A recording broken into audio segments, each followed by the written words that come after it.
तुमची सगळ्यात जमेची बाजू जर आपण बघितली तर कमी बजेटमध्ये प्रभावीपणे सिनेमा बनवणे. तर हे सूत्र कसं जुळवून आणता सर तुम्ही? गणप्या गावडेमध्ये 20 लोक समजा आमदार म्हणून दाखवतो आपण, मंत्री म्हणून सॉरी, तर ते मंत्री समोरून दिसताना त्यांना कपडे दिले होते मंत्र्यांचे आणि त्यांना सांगितलं होतं तुम्ही बॅकनी दिसणार, तेव्हा त्यांना कपडे देऊन ठेवले होते प्यूनचे. अच्छा. तर बॅकनी ते क्राऊडमध्ये प्यून दिसतात, फ्रंटनी ते ऍक्टर असतात. हां. असे अनेक गोष्टी सांगता येतील की जिथे पैसे वाचून काम करायची ही आम्हाला मराठीत सवय लागली.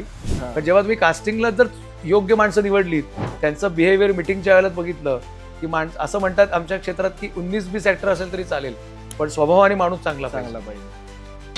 ॲक्च्युली आज आपण जेव्हा बघतो की प्रमोद प्रभुलकर हे नाव इंडस्ट्रीमध्ये ॲज अ दिग्दर्शक म्हणून इतकं फेमस आहे, तर तुमच्या आयुष्यातला सक्सेसकडे जाण्याचा पहिला टर्निंग पॉईंट कुठला ठरला होता? आपण पिक्चर काढायचा तो गर्दीसाठी काढायचा आणि म्हणून मी प्रत्येक चित्रपटाचं स्क्रिप्ट हे ग्रामीण भागात पण 5-25 लोकांना वाचून दाखवतो. अच्छा. माझा पिक्चर जर शहरातल्या लोकांसाठी असेल, गावातल्या लोकांसाठी पण असेल, तर मी सगळ्या ग्रुपला वाचतो आणि त्यांच्याकडनं इनपुट घेतो.